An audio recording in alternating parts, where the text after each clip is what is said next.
পায়ে নবী এলো মায়া আমিনার ঘরে হাসিলে হাজার মানিক কাঁদিলে মুক্তা ধরে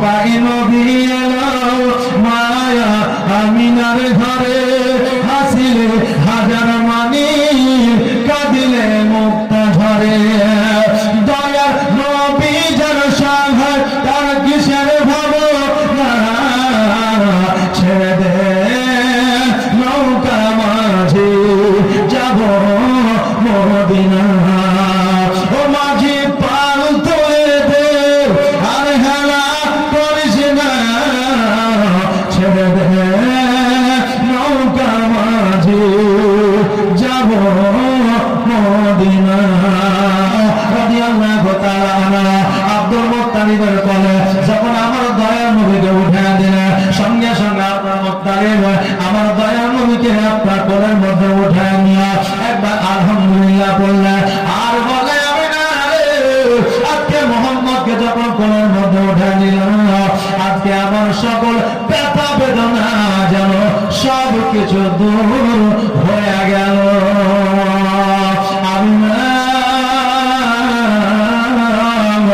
আজকে আমার আখেরি পয়গম্বর মুহাম্মদ রাসূলুল্লাহ সাল্লাল্লাহু তাআলা আলাইহি ওয়াসাল্লাম যখন জগতের মধ্যে চলে এসেছে তখন তুমি আর ভয় পেও না কারণ এই পয়গম্বরই হলো আখেরি পয়গম্বর জানের বাদশা মালিক মুখতার অতএব আমার আকা মুহাম্মদ রাসূলুল্লাহ সাল্লাল্লাহু তাআলা আলাইহি ওয়াসাল্লাম যখন জগতের মধ্যে চলে এসেছে তখন আর কোনো অসুবিধা না আমি না বলতেছি আব্বা গো আজকে আমার সন্তান মক্কা নগরে জগতের মধ্যে এসেছে তবে আব্বা আজকে মক্কা নগরের সন্তানদের তারিফবাসীরা নিয়ে গিয়ে লালন পালন করে দেয় আব্বা গো আমার সন্তান তো ইতিম আমার সন্তানের আব্বা নাই আমার সন্তানকে কি কেউ লালন পালন করে দিবে না আব্দুল মুত্তালিব বলল আমি না শোনে মা আজকে সন্তান যখন আল্লাহ দিয়েছে নিশ্চয় তাইফবাসীরা আমার পোতাকে লালন পালন করে দিবে যত সন্তানকে তাইফবাসীরা লালন পালন করে দিয়েছে যতটা মূল্য পেয়েছে আমি আব্দুল মুত্তালিব তাইফবাসীরা যদি আমার নবীকে নিয়ে গিয়ে লালন পালন করে দেন আমি আব্দুল মুত্তালিব তার চাইতে দ্বিগুণ আমি তাদেরকে উপহার দিব যদি বলেন সুবহানাল্লাহ তার চাইতে দ্বিগুণ টাকা পয়সা দিব ধন দৌলত দিব অতএব আমার পোতাকে যে কেউ নিয়ে গিয়ে লালন পালন করে দিবে আব্দুল মুত্তালিব রাদিয়াল্লাহু তাআলা আনহু তাইফের মধ্যে খবর পাঠিয়ে দিল তাইফবাসীরা যারা আপনার খবর পেয়ে গেল একে অপরের সবাইকে বলল চলো রে মক্কা নগরে একজন মুহাম্মদ এসেছে যার নাম হলো মুহাম্মদ আব্দুল মুত্তালিবের পোতা আব্দুল্লাহর বেটা অতএব তাকে নিয়ে এসে যদি লালন পালন করে দিই আমাদের জীবনটা ধন্য হয়ে যাবে সকল তাইফবাসীরা যারা আপনার রাত্রিতে যেন আপনার মক্কার দিকে রওনা দিয়ে দিল কারণ সারা রাত্রি ধরে আসতে হবে কারণ অনেকটা পর এবার মক্কা তারিখ থেকে মক্কার দিকে রওনা দিল হযরত এদিকে হালিমা সাদিয়া রাদিয়াল্লাহু তাআলা আনহা যিনি নিজে ছিলেন অসুস্থ তার বাড়িতে কেউ সন্তান দিত না তার খেজুর গাছে খেজুর ধরতো না হালিমা নিজের সন্তানকে দুগ্ধ দিতে পারতো না হালিমা রাদিয়াল্লাহু তাআলা আনহার বাড়িতে আপনার খাবার থাকতো না ওই হালিমা রাত্রিবেলায় যারা আপনার বিছানায় শুয়েছে শোয়ার পরে চোখ দুটো বন্ধ করে যেমনই নিদ্রায় গেছে ঘুম গেছে অমনি যেন শব্দের মাধ্যমে দেখতেছে বড় পিপাসা লেগেছে পানির জন্য মরুভূমি ছোটাছুটি করতেছে কোন জায়গায় যেন পানি পাওয়া যায় না সামনের পিছনে ডানে আর বামে কোন জায়গায় যেন পানি পাওয়া যায় না হঠাৎ করে দেখতেছে যেন একটা পাহাড় থেকে ঝর্ণায় পানি পড়তে আসে হালিমা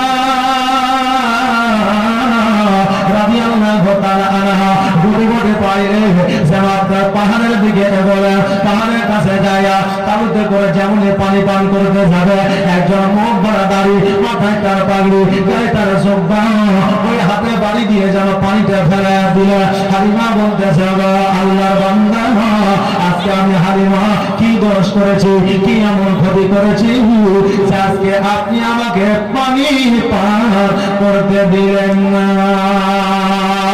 আল্লাহ বান্দা বলে শুনবে হালিমা আজকে যদি পানিটা পান করে নাও মক্কা নগরে এমন একটা সন্তান এসেছে ওই সন্তানটিকে তুমি লালন পালন করার জন্য পাবে না ওই সন্তানটিকে তোমার কোলে পাবে না হালিমা বলতেছে শোনো আমাকে মক্কা নগরের মানুষ এমনিতে সন্তান দেয় না এই জন্য সন্তান দেয় না যে আমি হালিমা নিজের সন্তানকে সঠিকভাবে খেতে দিতে পারি না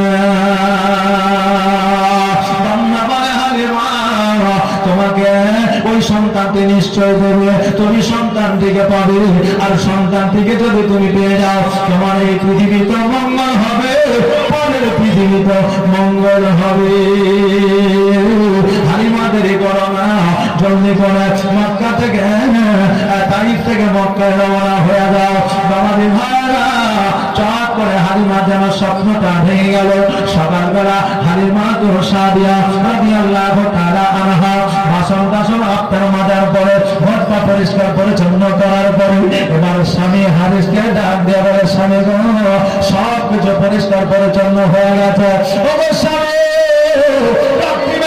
একটা স্বপ্ন দেখে যাবে স্বামী আজকে এই স্বপ্নটা যদি আমার বাস্তবায়িত হয়ে যায় স্বামী গো আজকে আমাদের জীবনটা ধন্য হয়ে যাবে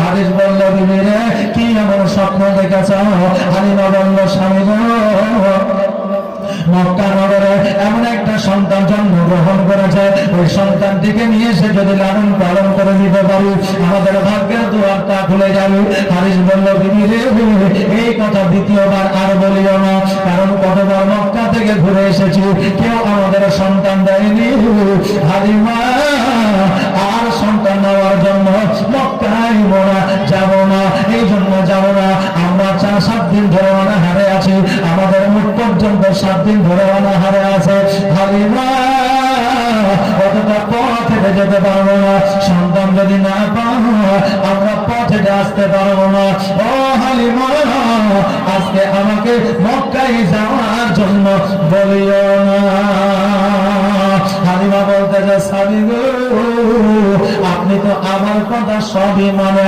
আমার কথা অনেকবার শুনেছেন তবে লাস্টবারের মতো একবার বলিব স্বামী এইবার শেষবারের মতো মক্কায় চলে সন্তান যদি পাই আমরা নিয়ে আসবো আর সন্তান যদি না পাই আমরা খালি হাতে ফিরে আসবো স্বামী আমি হালিমা কথা দিলাম আজকে সন্তান যদি না পাই সারা জীবন না খেয়ে মরে যাব কিন্তু মক্কায় সন্তান নেওয়ার জন্য আর যাব না যখন বিবি কাগজে মিনতি করে বললেন হারিস কিন্তু মেনে নিলেন বলে ঠিক আছে রে বিবি তুমি যখন বলছো শেষবারের মতো যাবো তবে যাওয়ার সময় আমরা হেঁটে যাবো আর আসার সময় উটের পৃষ্ঠে চেপে আসবো কারণ আমরা সকলেই ক্ষুধার্ত আমাদের কারো পেটে খাবার না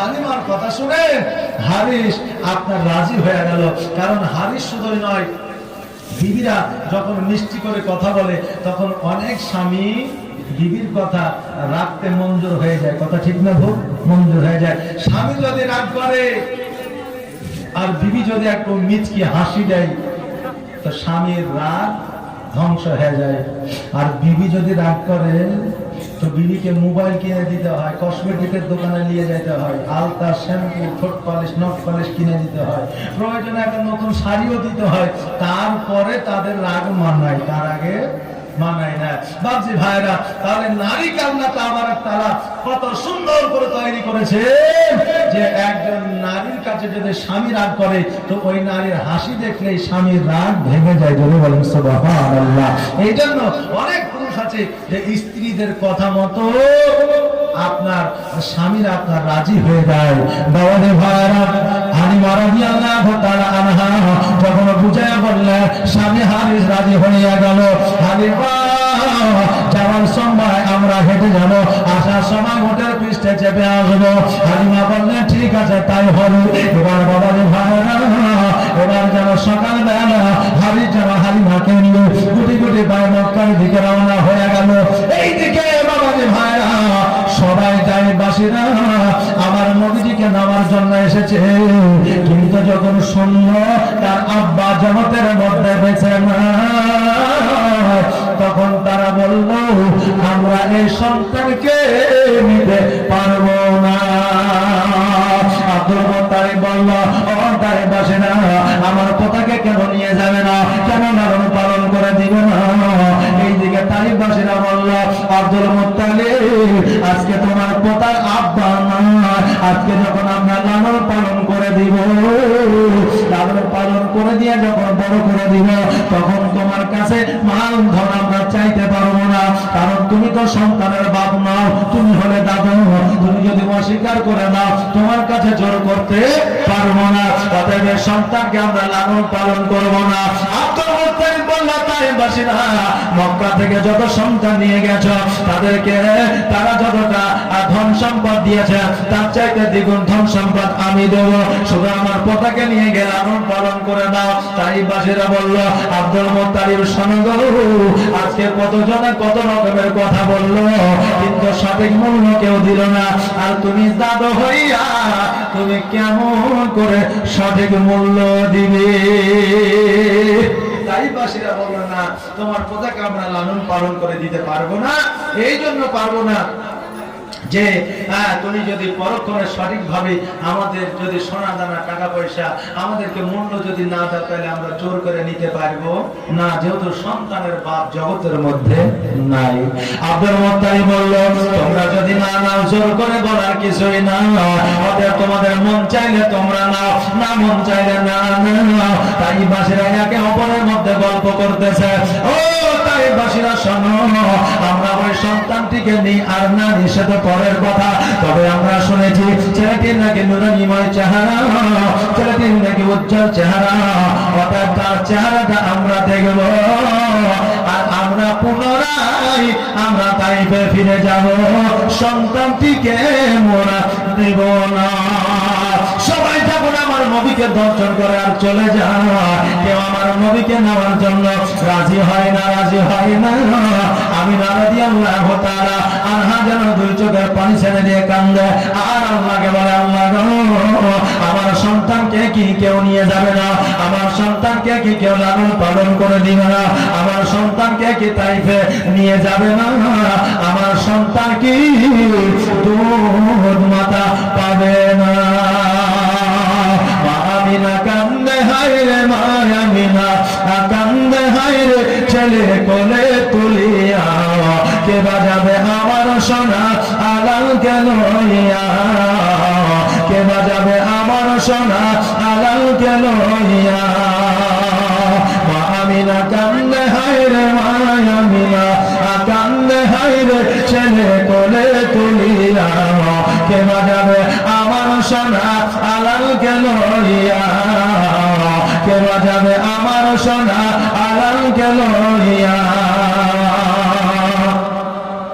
আর তাইফ যখন এলো নগরে, আর শিশু নবী মুস্তাফাকে আদর করে, আর কোলে নিয়ে ফিরিয়ে দিল গরিব এতিম বলিয়া, কে বাজাবে আমার সোনা আলালকে লইয়া, কে বাজাবে আমার সোনা আলালকে লইয়া। মা আমিনা কান্দে, হায় রে মা আমিনা কান্দে, হায় রে ছেলে কোলে তুলিয়া, কে বাজাবে আমার সোনা আলালকে লইয়া, কে বাজাবে আমার সোনা চাঁদকে লইয়া। আমিনা যখন দেখলো কেউ নিয়ে গেল না, সবাই এক নজর দেখলো আর চলে গেল, তা আমিনা মনে মনে ভাবছেন, এই সন্তানকে আমিও কাউকে দিব না, আমি নিজেই লালন পালন করব। তাই বলছে আর দিব না, দিব না কাউকে, আর লালন পালন করব আমি নিজের হাতে। আর মায়ামিনার দিল বলে, মায়ামিনার দিল বলে দেখব পরাণ ভরিয়া, কে বাজাবে আমার সোনা আলালকে লইয়া, কে বাজাবে আমার সোনা আলালকে লইয়া। মায়ামিনা কান্দে হাইরে, মায়ামিনা কান্দে হাইরে ছেলে কোলে তুলিয়া, কে বাজাবে আমার সোনা আলালকে লইয়া, কে বাজাবে আমার সোনা আলালকে লইয়া। আর থাকতো যদি ছেলে পিতা,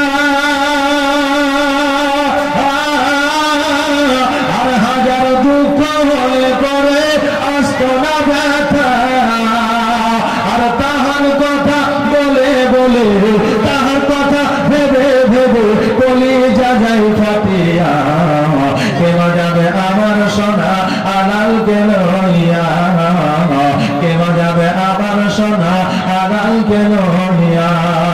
মায়ামিনা কান্দে হাইরে, মায়ামিনা কান্দে হাইরে ছেলে কোলে তুলিয়া, কে বাজাবে আমার সোনা আলালকে লইয়া। রাদিয়াল্লাহু তাআলা আনহু যেন বাবা আব্দুল মুত্তালিবের কাছে পৌঁছে গেল।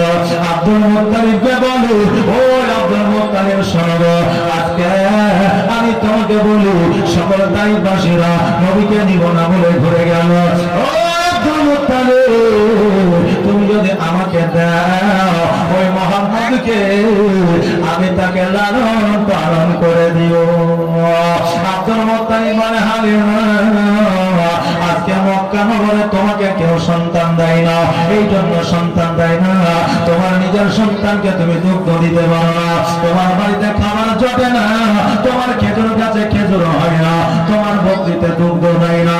হালিমা আজকে যদি তোমার হাতে আমার কথাকে উঠে দিই, আজকে মক্কা নগরের মানুষেরা আজকে বলবে, দেখ রে দেখ, আজকে হালিমাকে টাকা পয়সা কম লাগবে বলে আজকে মোহাম্মদকে হালিমার কোলে উঠাইয়া দিয়েছে। বলবে না, বলবে না? কারণ এতিম সন্তান লালন পালন করলে অনেক জ্বালা সহ্য করতে হয়। এতিম ছেলে যদি আপনার পড়াশোনা না করে কাজে চলে যায়, তো পাড়া প্রতিবেশী বলে, দেখ ছেলেটা বাপ নাই মা নাই বলে কাজে পাঠিয়ে দিয়েছে।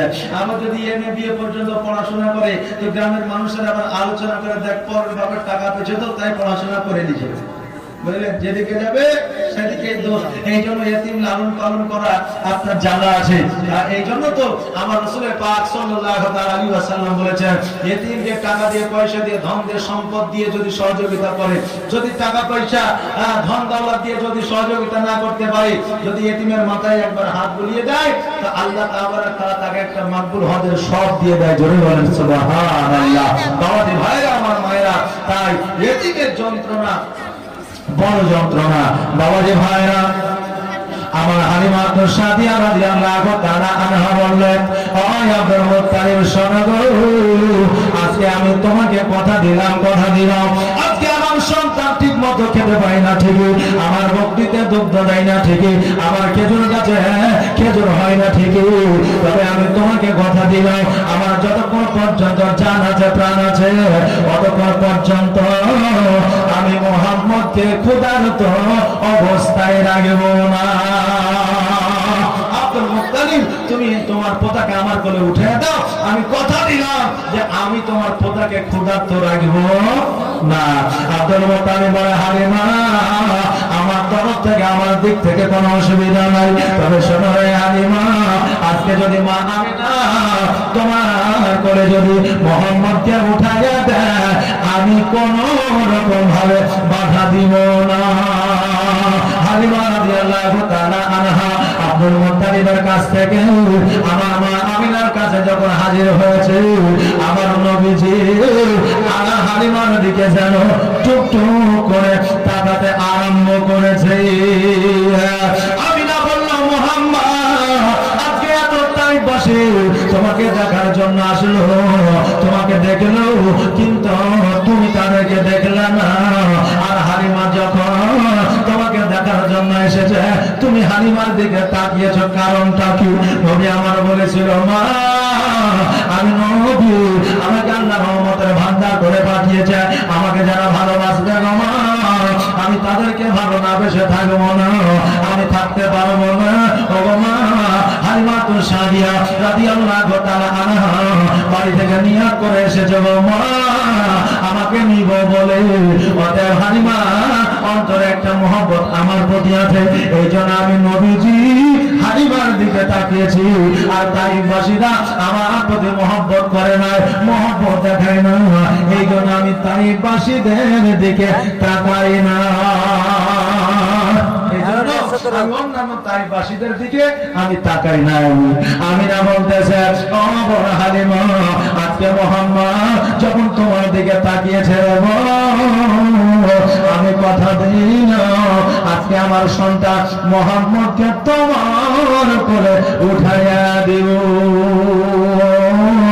ও হালিমা শোনো রে, আজকে তোমার মুখটা বড় শুকনা মনে হয়, তোমার মুখে মনে হয় আজকে তোমরা অনাহারে আছো, তোমার মুখ দেখলে বোঝা যায়। হালিমা তো সাদিয়া রাদিয়াল্লাহু তাআলা আনহা বললেন, বোন আমিনা, আমাদের বাড়িতে তো দুর্ভিক্ষ চলছে, আমরা এক সপ্তাহ ধরে খাই না।